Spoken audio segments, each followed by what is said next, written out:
déjà le fait de retrouver un peu la compétition, de retrouver aussi tous les anciens pilotes avec qui on a roulé donc, avant. Et c'est sûr, le fait de retrouver Spa-Francorchamps aussi, ça c'est vraiment agréable. Les pilotes d'un côté, les motos de l'autre, le déparlement est là pour augmenter la tension et on ne va certainement pas s'en plaindre.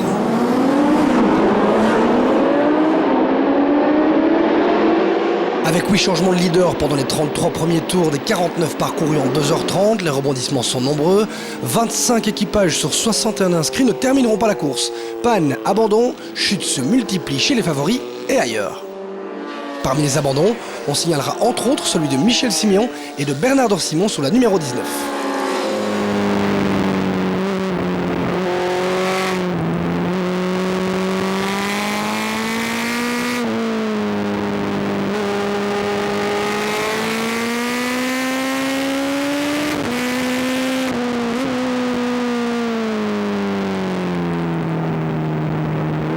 Abandon encore pour la numéro 5 de Richard Rubin et de Patrick Chavannes. Pourquoi? Explication. En fait, on a eu un problème hier aux essais. Le moteur était tout neuf, on a tourné 3 tours et puis le moteur a serré. Donc on a démonté, on a remplacé un cylindre et les 4 pistons par sécurité pour mettre des pistons avec un peu plus de jeu. Mais apparemment, c'est la bielle du piston qui a serré, qui a pris un coup et qui a pas résisté. Au moment du ravitaillement, c'est la numéro 3 de Stéphane Mertens et Yvon Gillissen qui est en tête avec, s'il vous plaît, Yvon Gillissen aux commandes. C'est pas évident, mais je pense que c'est un bon circuit. Le grip du Thermac est vraiment ce qu'il faut pour adhérer un maximum et suivre les trajectoires les plus secs évidemment. Et bon, se batailler effectivement entre les pilotes retardataires, mais ce n'est qu'un plaisir évidemment. C'est pour ça que je suis là d'ailleurs. Seulement voilà, au passage de témoins, les soucis se font sentir. Eux aussi abandonneront au 26e tour, peu après la mi-course. Au terme de la première course, on retrouvera en 3e position Jean-Claude Chemarin et Éric Lalehousse sur Kawasaki.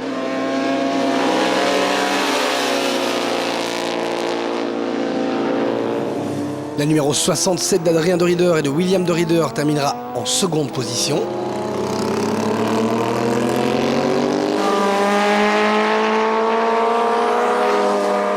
Les grands vainqueurs du jour nous viennent du Royaume-Uni. Il s'agit de Lee Gourlay et de James Clark.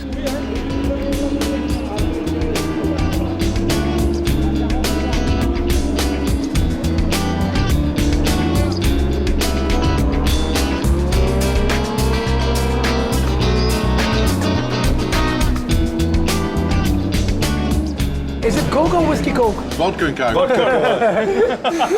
Relax. A little bit tired, but what a race. Yeah, it was all right. Yeah, I enjoyed it. Yeah, it was my first ever endurance, so it was a challenge. It was good.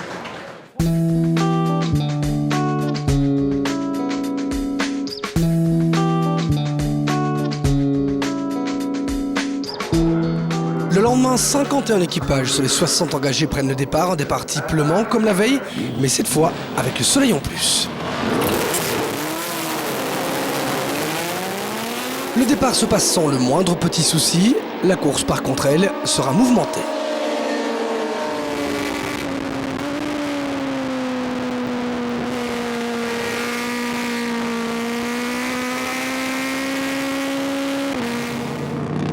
À l'avant, on prend les mêmes et on recommence. La numéro 88 mène encore une fois la danse et s'octroiera aussi le meilleur tour en course.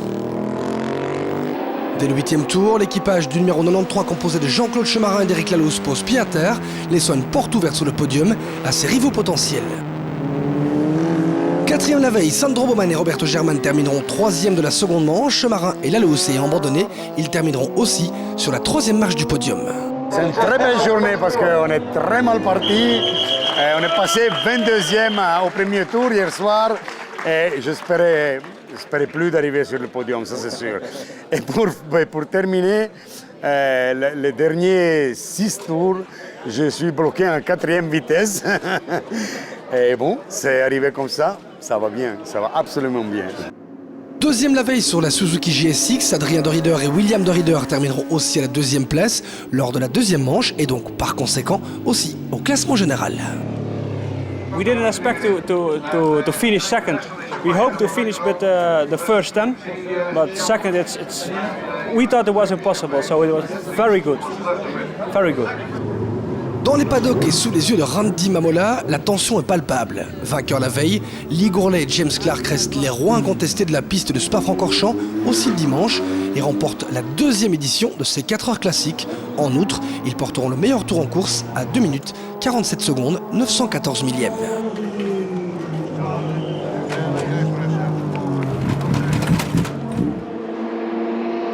Yeah, absolutely perfect day.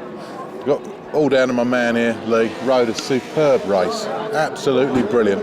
Left me nothing to do but just bring the bike home and just get it to the finish line. So superb. We've had one engine rebuild over the last couple of days. Had a couple of oil leaks, but nothing too severe and nothing that you don't expect. Nothing that you don't expect racing bikes that are 25 years old. But it's the first time Lee's been on the bike, first time he's been to the circuit. He's done a 2:47. Everyone's really impressed and we couldn't be happier as a team.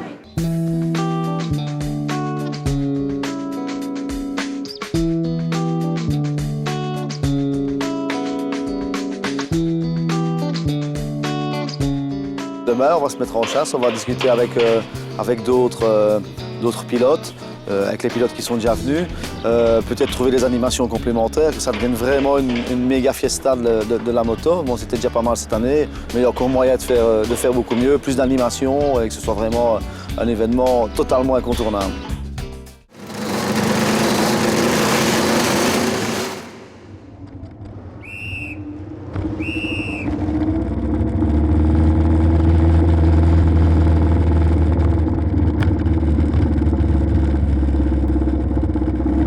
The machine starts very easy, just put it in first gear and roll it down the hill and it will start.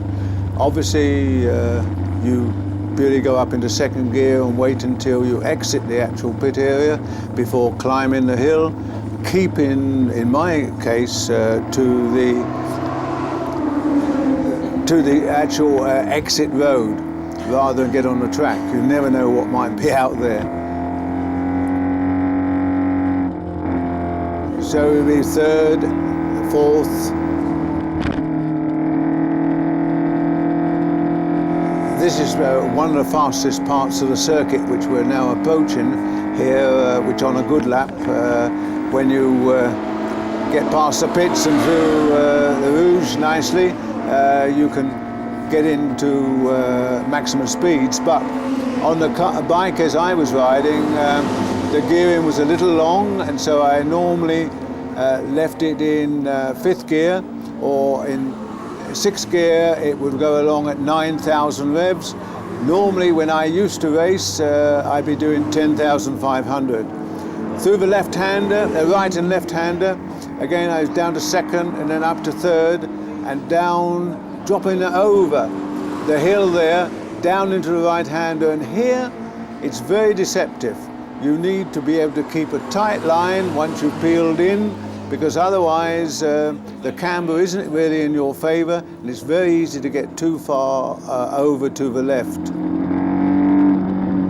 Here we've got a very deceptive one. You think it's slower than it is, and you have to come out and you see towards the curb in order to get the power down this straight. Getting into 5th gear, in fact, down here. This section taken in 4th gear, a double left-hander, and again with a short straight.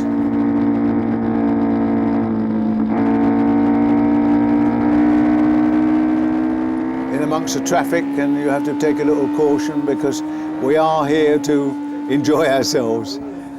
Here you start having a little physical. You have to pull it in, but then lift the bike up and over to the left in order to sort of get the machines lined up in order to, on this short straight.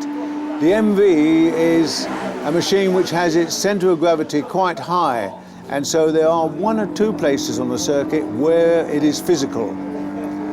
Here, smooth blend through because you're going up the gears, because you've got that climb which I remember when we used to come onto it from the old circuit with both the bikes and the Formula One cars, these corners up here were so important. They're a little different these days, but just the same, it's very vital that you make the maximum use of the road on the right-hand side before peeling in for the left-hander and going up to the new chicane. The new chicane with the adverse camber on the inside, it must be a new design to try and create passing or something for Formula One, because it's against all that I've seen before. But it's again, right, left, relatively low speed, very easy to put too much power on the way out, and particularly if you've got a very powerful machine.